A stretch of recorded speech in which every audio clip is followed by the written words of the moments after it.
What's up, guys? Welcome back to Newswave. Well, yesterday was a busy day. There was a lot of stuff happening, tons of news, a bunch of games getting announced, live streams all over the place. That's not even counting the Dragon Quest live stream that we have to go over here today from the night before. So we might be going kind of fast through all of this just because there really are that many games to talk about. Also, we are going to be talking about a situation that's now come up around Borderlands 3 and Crossplay, as it looks like PlayStation won't be taking part in Crossplay with Borderlands 3, and a lot of people are speculating as to why that is. Guys, if you enjoy these videos, make sure that like button helps out a ton, and if you're new here to the Spawn Wave channel, make sure you subscribe down below. And we're going to start today with Dying Light 2, as we did have that gameplay trailer yesterday, and we got the release date, which we can take a look at some of the trailer here, where they went through just the overall gameplay with this game, including some pretty serious-looking melee combat, parkour, of course, and Dying Light, and kind of introducing you to some of the different characters, and for the most part, the world that you'll be in. But this game is coming out December 7th, at least for now. I mean, I look at this and say, okay, that is like the absolute latest they could release it this year before you get too close to the holiday push later on in December. And there is a realistic possibility that it could end up slipping into 2022. So just kind of setting those expectations there. But for now, we can look forward to it, I guess, in the beginning of December. But they keep talking about the idea of the world changing and altering based on your decisions, and I do always wonder when we hear that, which we've heard that a lot with different game releases, just how much do your decisions really change the world around you? I guess we'll find out here in the first week of December, but I am really looking forward to this one. I enjoyed Dying Light. That feels like it was forever ago, so really excited for the sequel here. Also, there have been a lot of concerns, I guess we could say, that God of War Ragnarok might be a cross-generation game, because people are always wondering, oh, will the last generation system with the PS4 hold back the PlayStation 5, or what could this game have looked like or been if it was just on this more powerful next generation hardware? Well, it looks like, at least according to that investor's briefing with those slides that Sony put out, God of War Ragnarok may not be on the PS4 at all and could just be a PlayStation 5 only title. We can see this over on Twitter that was posted up from Akami, pointing out the God of War Ragnarok logo, which IGN managed to get a hold of a Sony spokesperson who clarified that the logo is not finalized. It's kind of a placeholder, I guess, that they have in there now for investors. But in one of the slides, it does go over some of the upcoming PlayStation 4 titles that I guess are just left.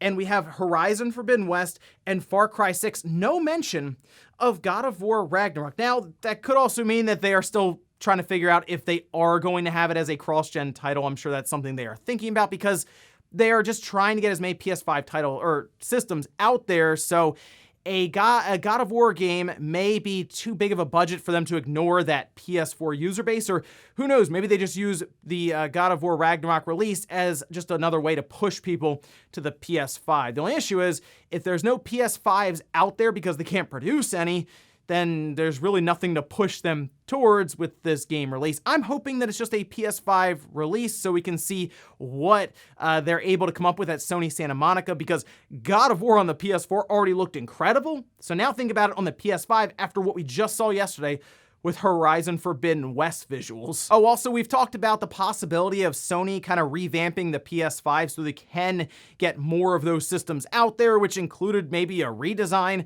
of the system. Well, it does look like a new model number has been spotted, but it's not exactly what we were thinking with Sony when they were talking about redoing the chip inside of it. But we could see this here on Twitter from Well Gamer, saying it appears to be part of a new PS5 model according to a homologation document from Peru. This is the wireless communication module, pointing out that the common PS5 code is CFI 1015A, where the new one with that chip is CFI 1115A, and this is commonplace. We've seen this before, even with the PS4. That actually got a newer model pretty early on. I think within the first like 14 months or so, there was a different modeled PS4 with the number.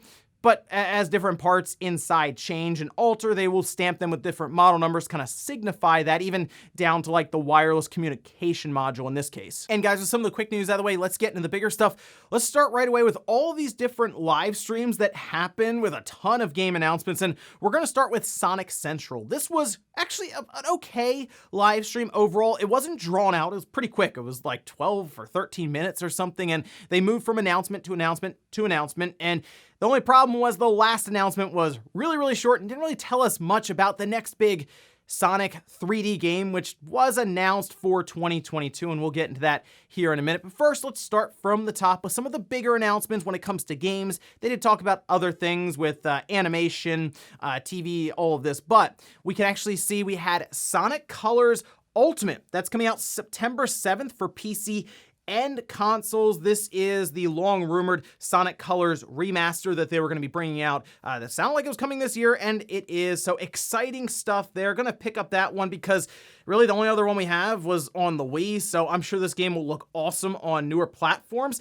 Then we have the other rumored game, Sonic Origins, which lines up pretty well with what Zippo was saying about Sonic 3 and Knuckles actually getting a remaster, or I guess just a port into a collection, because that's something that Sega has not done at all due to apparently the licensing around the music in Sonic 3. But no, Sonic Origins, which we're still waiting for more information coming later this year, will include Sonic 1, 2, 3, and Knuckles, and Sonic CD. So exciting stuff there if you were someone who was looking to play a lot of the older Sonic games here. There was also talk about it being in widescreen. Pretty cool.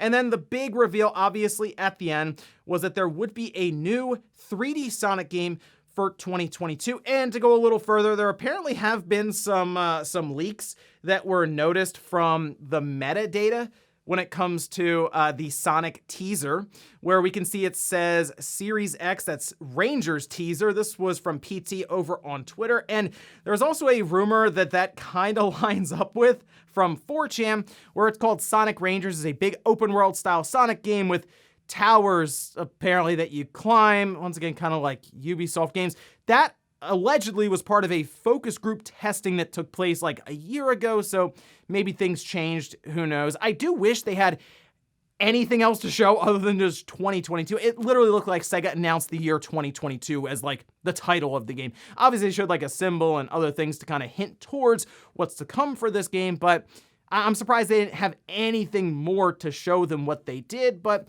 I guess for now, the next big release to look forward to for Sonic is the Sonic Colors remaster, Sonic Colors Ultimate, and that will be fun when that one comes out. And then Sonic Origins, then we'll look towards 2022 for the next big 3D Sonic game. Next up, we have what was my favorite live stream so far, with a ton of game announcements. And yes, that game was indeed there. This was the Dragon Quest live stream that took place, and makes a lot of sense now why they also wanted to make sure there was an English stream going on at the same time. Make sure everyone could, for the most part, see it and understand what was going on all at once. And we can start here from the top. We had Dragon Quest Treasures, which is apparently a spin-off RPG. This will be covering Eric and Mia's kind of childhood at times, but they appear to be the main characters. That's from Dragon Quest 11. A lot of these we're still waiting to hear about. For example, different platforms, release dates. They really didn't have that much info when it comes to any of that. They mostly showed up here with different titles and some gameplay here and there. Most of this was kind of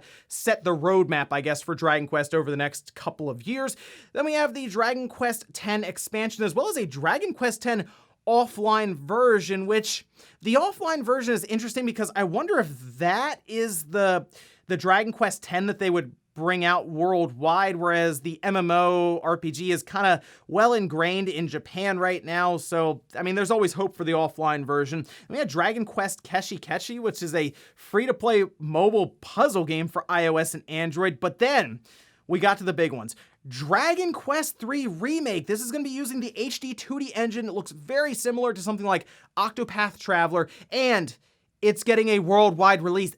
Thank you, Square, for making sure we don't have to wait a year, 2 years even, in the West to get these Dragon Quest games, because it sounds like Square saw a massive increase in sales in the West around the Dragon Quest series with Dragon Quest XI. But wow, what an awesome reveal there. Dragon Quest III getting that big-time remake in HD 2D. And what's really cool about this, that HD 2D engine, to me, is now on the table for any other remake. So start thinking about games from different, different points in Square's history, whether it is that Chrono Trigger, right, that people have been asking for here and there, or maybe Final Fantasy VI. A lot of possibilities for different games that could go into that HD 2D engine. And obviously, the big reveal was Dragon Quest XII, The Flames of Fate. And they mostly just showed a logo, like an animated logo that popped up, but it sounds like it's gonna be much different than what we had with Dragon Quest XI. See, Dragon Quest XI was very bright and vibrant and, like, I guess happy, right? It sounds like this one is going to be much darker in tone, in kind of what they're going here with more mature themes. And when we saw the logo, it did kind of seem like that they have like kind of the fiery outline for 12 behind the Dragon Quest logo. And once again, worldwide released. Again, thank you, Square, for doing this, because if Dragon Quest 12 was coming out and we were gonna wait a year to a year and a half for it, that would have been tough. So I'm glad to see that Square is realizing that they can capitalize on a big-time worldwide release for Dragon Quest now. To me, it has reached that kind of that level of popularity all around the world, and I'm excited for Dragon Quest 12, but once again, no platforms, no release date, and to be honest, it sounds like we're gonna be waiting a while for this one. It could be years at this point, but if you remember with Dragon Quest 11, they announced that way in advance, and it took, once again, a while. It was originally announced for the NX. That's how long ago it was, and then think about how long it was until we got Dragon Quest 11S on the Switch. But either way, awesome when it comes to the live stream itself. Tons of announcements there. Really happy to see Square leverage that HD 2D engine with some other games from the past that they can remake into it, and looking forward to the future of that engine there. Maybe we look into some of the Final Fantasies and others, but Dragon Quest 12 certainly on my radar now, along with Dragon Quest 3 getting a remake. Next up, let's talk about Horizon Forbidden West, because once again, we had another live stream with a ton of gameplay actually for this one, and it's good to see this much gameplay because it does give me confidence in a 2021 release, although there was no release date for this event with this state of play, but you can see some of the gameplay here, and wow, visually, this game looks incredible. And what you're gonna wanna do, because they had a live stream, of course, and it gets crushed by compression and it's 1080p and all this, you wanna go back and watch the 4K video that they uploaded after the live stream to get the full effect of this game and what they were showcasing here. But yes, visually, super impressive here, as expected from Guerrilla, not surprising there. The combat looks better overall. In fact, the entire game here, what we're seeing with Forbidden West, looks like they just took Horizon Zero Dawn, understood what they could build on, didn't try to reinvent the wheel, and just made it overall better, at least from what we've seen so far in the roughly 15 minutes of gameplay. So the combat looks great. I liked even them showing off what looked like almost like an ultimate move with Aloy like smashing into the ground. Nice little cinematic there playing while that was all happening. And they also showed some better traversal options with the grappling hook, and yeah, even the glider that looks like it was taken straight out of Breath of the Wild. But as I've said before, studios learn from studios, so why not? If it's gonna make the game better, and I think the glider will make this game better, why not add it in if they can? I was still a little disappointed that it didn't look like it was necessarily free climbing completely. Like they certainly had those, those yellow spots that you could hold on to kind of signify, okay, this is an area you can grab and this is not.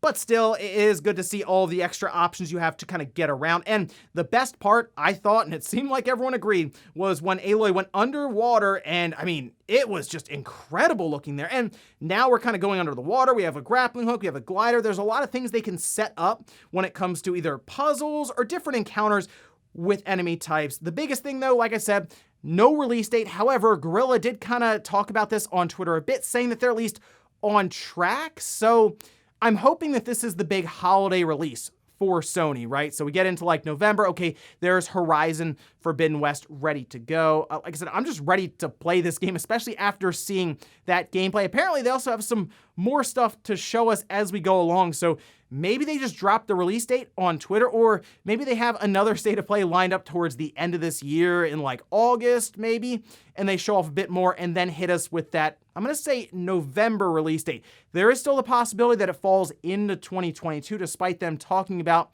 a 2021 release date before, but like I said, things are in flux right now with the situation for remote work and COVID, and even though it seems like things are starting to get back to normal, that's still something that's going to have lingering effects, I would say, over the next 8 to 9 months in gaming. And in our last bit of news, let's talk about Borderlands 3 and crossplay for the PlayStation. We can actually see this tweet here. This was put up by Randy Pitchford saying, good news or bad news first? Good news, an update for Borderlands 3 has been prepared for release that includes full crossplay support across all platforms. Bad news, for certification, we have been required by the publisher to remove crossplay support for PlayStation consoles. Okay, so publisher is 2K or Take-Two, but for PlayStation consoles specifically, not for like the Xbox, that's odd that it's for PlayStation until we remember that Sony has kind of their own setup when it comes to crossplay. As I said before, Sony's the market leader, so they don't feel the need to do things like crossplay unless they get something back for it. And we saw that entire thing that came out during the Apple versus Epic court case that showed that Sony would essentially be reimbursed if crossplay took away in some way from their revenue that they were making. And who knows, maybe 2K or Take-Two didn't feel like going along with that because they didn't see any reason to do so. Borderlands 3 has made quite a bit of money overall since it released, so maybe Take-Two's like, you know what, we're good. You guys can just play on PlayStation, the Xbox, and PC. I guess we'll have full crossplay there. This is still up to speculation, but it seems kind of obvious looking at it from the outside. Maybe we'll get more clarification, whether it's from Randy Pitchford himself or 2K or Take-Two or maybe even Sony about what's going on here, because it is kind of being brought up a lot more now on Twitter as to why PlayStation gamers aren't going to get this update so they can play with Xbox or any of that. It's very strange, but once again, this is just the way that Sony is treating crossplay now, and we have a lot more transparency currently than we would have otherwise with that Apple and Epic court case. And before we go to the comment of the day, we're taking a look at the poll that I posted up yesterday, where I asked, what did you think about the Sonic Central live stream today? Yeah, we had 41% say it was good. They announced Sonic Colors and a new 3D Sonic. 10% said bad, it didn't have what I was looking for, and then 49% said there was a Sonic live stream today. I mean, obviously not everyone is running to the Sonic live stream. There's just not as many Sonic was a bigger deal back in the 90s, right? I mean, that seems obvious at this point because of what these 3D Sonic games have become. So I'm really hoping this next 3D Sonic game in 2022, even if it's like Sonic Rangers, ends up being good. Like, I guess it can't be worse than Sonic Force. Like, I feel like if Sega just started rattling off really good Sonic games, it would get to that level that it was before, because Sonic is still a very good character to market to the mainstream. They just gotta get on the ball here with some of these game releases, especially with 3D Sonic. And we'll finish up with the comment of the day as you're seeing here. This is from Mike saying, kind of surprised you didn't mention the Dragon Quest event from last night.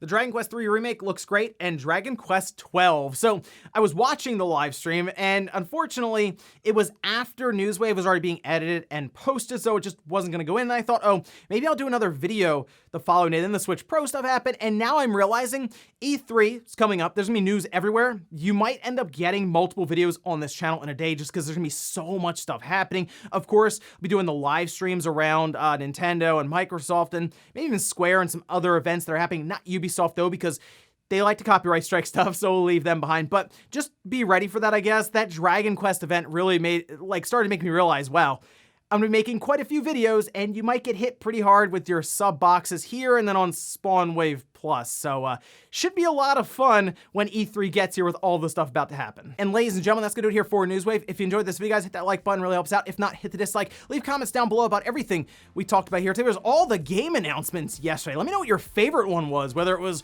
one of the Dragon Quest games, something from Sonic, or maybe you really like what you saw with Horizon Forbidden West. Also, what do you think about the situation around Borderlands 3 and crossplay for PlayStation? I think it's what we saw with the Epic Apple court case, and Take-Two's just like, nah, we're good. Thanks guys for watching. Have a great weekend. I'll see you back here Monday morning, 8 a.m. Eastern time for Newswave.